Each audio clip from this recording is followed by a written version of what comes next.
Non, la catastrophe n'est pas inéluctable, dites-vous, Marc Fontcave. Bonsoir. Bonsoir. Vous êtes chimiste et professeur au Collège de France. Vous sortez cet essai chez Flammarion, Alto Catastrophisme, les vérités de la transition énergétique. Bienvenue sur TV5 Monde. Est-ce que ça veut dire que vous ne vous inquiétez pas pour l'avenir de la planète ?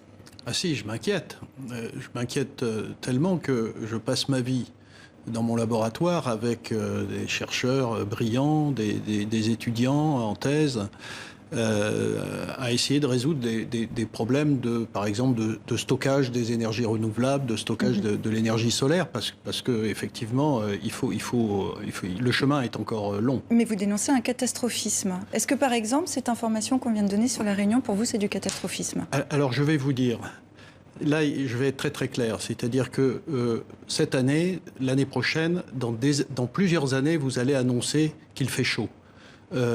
La température ne baissera pas, pour une raison très simple, c'est-à-dire que le réchauffement est dû au CO2 qu'il y a dans l'atmosphère. Il ne va pas disparaître dans les années qui vont arriver.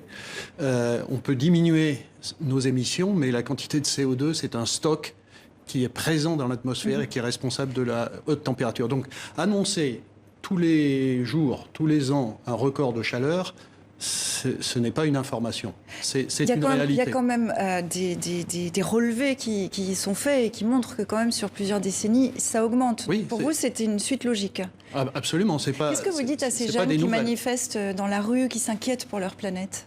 Deux choses. La première, c'est que je comprends leur inquiétude.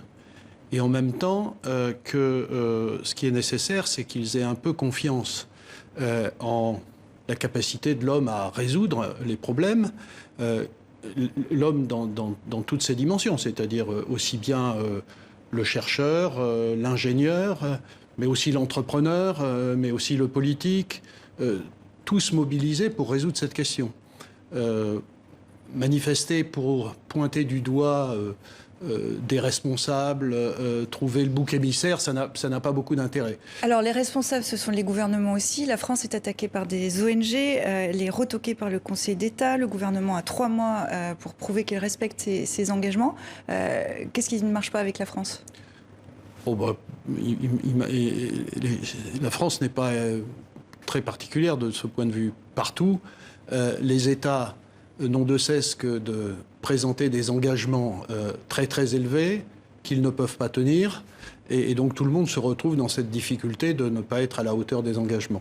Mais justement, ce que je dis dans l'ouvrage, dans le livre, c'est que au contraire, tous ces États sont mobilisés en réalité. Alors on peut considérer que ça ne va pas assez vite. Mobilisés mais pas efficaces, c'est ça que vous nous dites ? Si, pas assez vite. Efficace aussi, mais la question, c'est que c'est extrêmement difficile. C'est-à-dire, j'essaye de dire aux gens qui m'entourent, et à travers ce livre, c'est aussi mon message, ne croyez pas que c'est si simple que ça et que toutes les technologies sont à notre disposition pour que du jour au lendemain, on se débarrasse des fossiles, qu'on se débarrasse du nucléaire et que toute notre énergie soit fournie par le solaire et les éoliennes. Vous dites que la transition énergétique est en marche. Comment, soyons concrets ? Qu'est-ce qui est en marche et qu'est-ce qui a progressé ? Eh bien, ce qui est en marche, c'est que, y compris dans un pays comme la France, c'est qu'il y a des tas de secteurs dans lesquels on diminue nos émissions de CO2.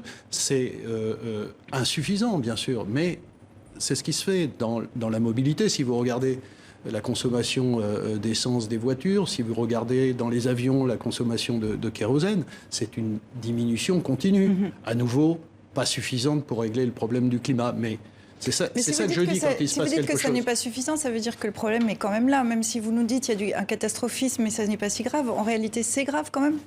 Moi, je ne dis pas qu'il n'y a pas de problème. Je dis que le problème peut être résolu par la recherche, la technologie, l'innovation, en tout cas pour un certain nombre de sujets, que ce soit la mobilité, que ce soit le bâtiment, que ce soit l'agriculture, que ce soit l'industrie.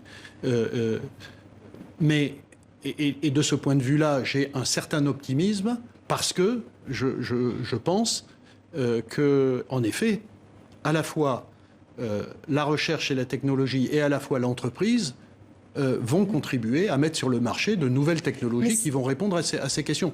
Mais ça veut dire aussi qu'il faut bouleverser la façon de vivre de nos sociétés, dans nos sociétés ? C'est un autre sujet, c'est-à-dire que... Ça ne va pas de pair ?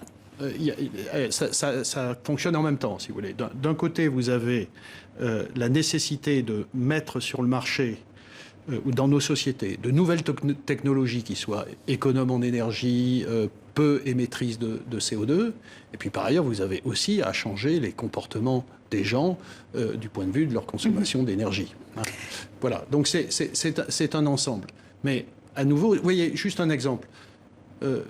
Le solaire, panneaux photovoltaïques, les éoliennes, la voiture électrique, tout ça, pourquoi ça existe? C'est parce qu'il y a eu de la recherche, il y a eu de la technologie, il y a des ingénieurs et des entreprises qui travaillent. Et alors, vous consacrez une partie de votre livre au nucléaire, vous plaidez pour le nucléaire. Oui, alors... C'est controversé quand même. C'est plus que controversé. Je peux vous dire même qu'il y a des endroits, journaux ou télévision, où ce thème est interdit même. On m'a fait part du fait que on ne pouvait pas parler de nucléaire aujourd'hui sur certaines...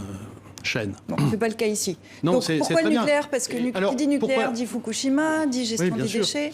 Alors moi je parle du nucléaire pas parce que j'ai une adoration sans borne pour le nucléaire, c'est parce que, à nouveau, par rapport à la question du climat et des émissions de CO2, on peut tourner les choses dans tous les sens. On ne peut que constater que le nucléaire est en effet une énergie bas carbone. Et il s'avère que la France a la chance d'avoir une énergie extrêmement décarbonée grâce au nucléaire. Et donc c'est un atout. Voilà pourquoi je dis simplement, si on veut regarder le mix électrique demain, et pour qu'il soit décarboné, il faut tenir compte du nucléaire. Mettons ça sur la table. C'est bien noté, et c'est à lire dans votre livre, dont je rappelle le titre, Halte au catastrophisme, les vérités de la transition énergétique chez Flammarion. Marc Fontcave, merci beaucoup. Je vous remercie.